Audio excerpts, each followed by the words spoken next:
These are the Warwick Acoustics Aperio headphones, and this is the Warwick Acoustics DAC amplifier slash energizer, and with the cable, headphones and DAC amp, you have Warwick Acoustics Aperio all-in-one system, an electrostatic all-in-one system.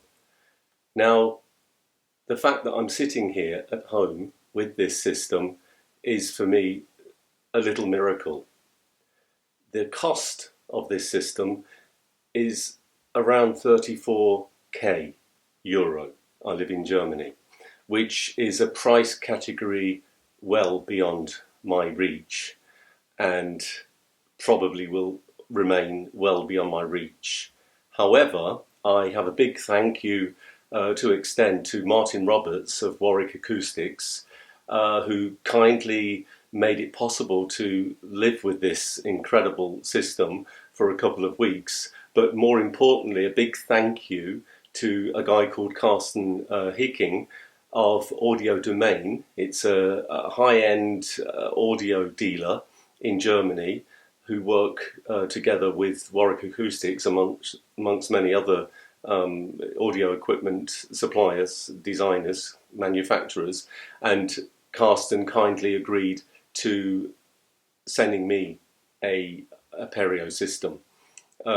Given the cost of this, I am very grateful for the trust invested in me, and I have been enjoying this experience beyond words, but I will make them not beyond words because I'm going to be talking about my first impressions of the Aperio headphones and system. I got it last Friday as a huge package, incredibly well designed package, a huge suitcase which makes the whole thing very transportable, and when you open it and when you take the things out, I'm not really into this unboxing experience. It doesn't really mean a whole lot to me, but there was a certain excitement attached even to that part of the story. Anyway, for the last several days I have been immersing myself in the Aperio headphone experience, and it is nothing short of, and I was looking for a word that encapsulates my feelings and reflections on this experience, and it's cosmic. The actual experience of listening to recorded music with this setup, with these electrostatic headphones, is truly cosmic, and my wish is to share a little taster of what is packed into these things.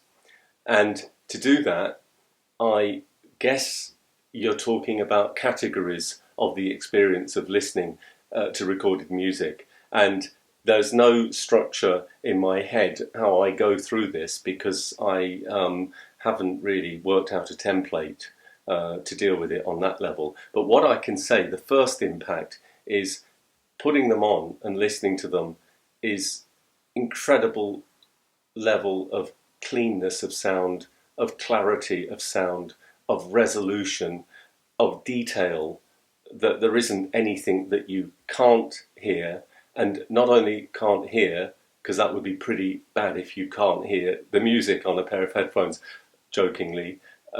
However, the separation, not only between instruments, the separation between notes, and then when we go into individual notes, this palpable presentation of something called leading edge, transient response, basically knowing precisely when you hear a note begin and when you hear it fade away and it decays.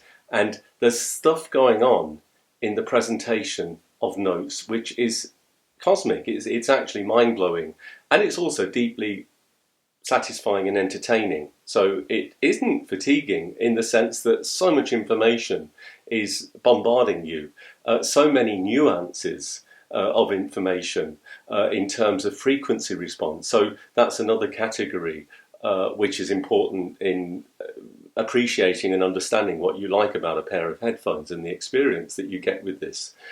And in simplistic terms, the low end, the mids, and the upper end, we want to feel that our personal tastes and preferences are being taken care of with that.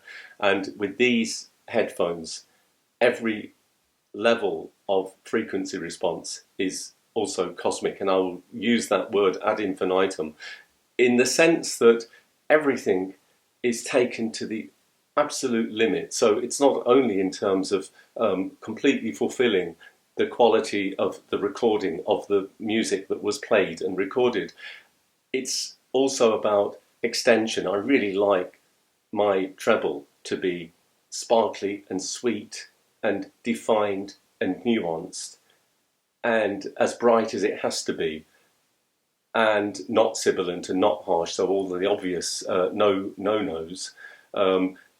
That whole area of the treble is divine, is cosmic, is wonderful. It's absolutely gorgeous.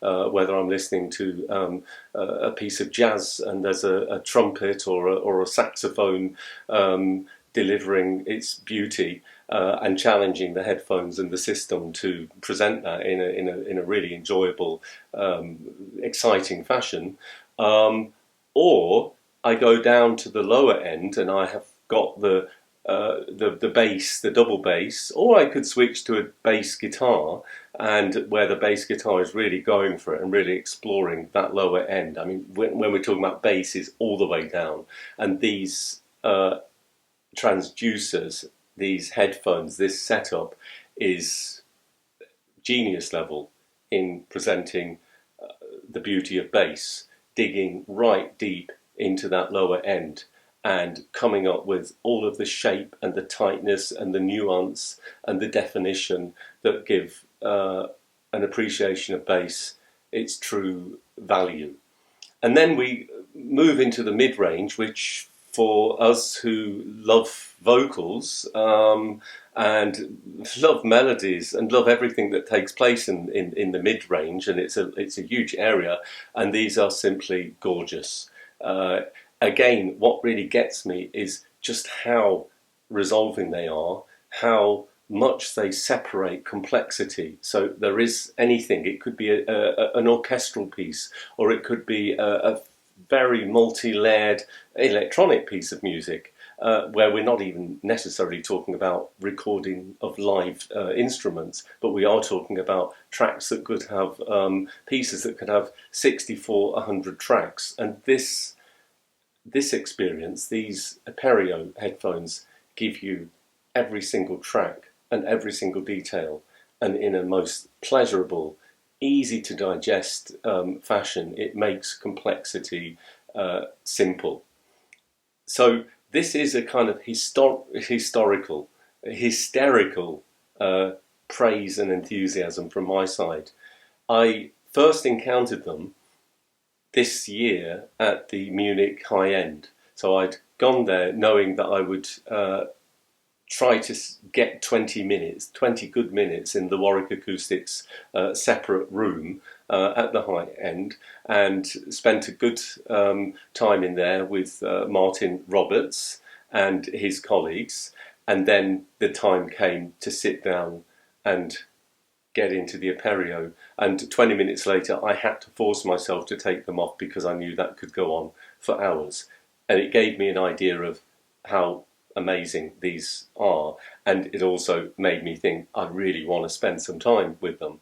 I can't afford to own them, and that's all right, I can live with that. I have lots of good setups and headphones that I really love, but I would really love to spend some quality time at home with these headphones, this setup. And then I went on the hunt to find a possibility of making that possible, and luckily for me, and the help of Martin and the help of Carsten, it happened. So I've been living with these, and I get a couple of weeks with them. And the thing is it's 34 grand euro, lot of money. Is it worth it? Yes. There is no question about it. This experience, this quality of headphone, is simply right there at the top. And I don't like this word summit-fi and hi-fi and mid-level and cheap stuff. And if you enjoy the headphones and the equipment that you're using, then that's great. If it gets you into a pleasurable relationship with the music that you're listening to in your way, what you're looking for, then who really cares how much it costs? And is it a trophy hunt? No. Is it a prestige object? No, not for me. Could be status symbol, but not for me. But these things are representative of a group of people and a company really setting their focus and their goal on achieving the highest level of music listening experience possible. And so they're not only made, and they're not exclusively made for rich consumers in the audio market. It's pretty obvious that they're also targeting the professional recording industry. So this whole setup, this piece of equipment here, not just the headphones, has so much to offer in terms of connectivity and engineering excellence within it that it fits in any high-level recording studio or low-level recording studio. Anyone who can afford to invest in that equipment, this equipment, to achieve the highest level of results in mixing and working with recorded music. But for me, it is cosmic because it ultimately takes me as close as I could want to be with a piece of recorded music. And on that note, I don't like to say that it's like the real thing being a live concert, because I don't think anything personally can match or compete with actually being in a live music situation. Of whatever kind you choose. It could be a huge concert arena, that's not my personal preference and taste, or it could be a medium-sized concert setup where you could have several hundred to 1,000 people getting into a piece of live music, or a small bar or a small jazz club, which I particularly like, with a trio or a quartet or a quintet on the stage, and that whole range of instruments and frequencies. And I actually end up thinking of how would that sound on my headphones afterwards, and preparing for some of those experiences with my gear, with my headphones, to prepare myself for that experience. These things, however, are just so invisible in the sense that they don't interfere with what has been recorded. I don't get the impression that they're highly tuned, that they're making decisions on my behalf for me to hear it in a certain way, this way or that way. So they're incredibly linear, very, very neutral. They say very, very neutral. My ears have told me in the last days there is a slight brightness at a certain frequency, and I don't know whether it's 1K or 2K, but it's up there. And now and then I detect a slight brightness, and I trust my ears, and I think that is a fact, that's there. However, it's not that, oh, that's a little error in the presentation. It's just saying that that is what I experience. They are so beautifully made, really beautifully made. These headphones, I have the Bravura system. That's something that I could afford with a huge stretch, but I was able to get that. And the quality of the workmanship and the engineering that I enjoy and notice when I got the Bravura for the first time, it's all here. And in actual fact, everything is just on another scale, particularly if you look at the DAC and the amplifier, energizer, the headroom on it, 15 watts per channel, and you're on like 10 o'clock or 21 decibels on the display. And if you really want to kill your ears, you can notch it up to 2 o'clock if you want. But there's so much power and energy in these things, and it doesn't matter whether you're listening to the music low or high. The quality remains identical. It's the engineering, how they've chosen to separate the channels and done everything, I believe, possible to clean the signal, to keep it as simple and clean as possible. And it's all the way through the whole design. And so this is my first rave, and it was a rave, and it was a hysterical praise for this setup, for the Aperio headphones. But I do intend to do a more systematic, calmer, structured response. This is the first of a few. On Friday, I have a meeting with two friends who are great music lovers and equipment lovers as well. I guess you'd call them audiophiles. One of them is actually a dedicated reviewer. So we're going to have a session together on Friday. And I'm learning about equipment from the time I'm spending with this. I'm learning about listening. I'm learning about music. It's a real education. Having these, it's an education, it's a pleasure on every level, it's cosmic. So a big thank you to Carsten Hickings from Audiodomain for making it possible to spend this time with them, and to Martin Roberts for setting things into motion from Warwick Acoustics side. And that is it for now. So thank you very much, and enjoy your music.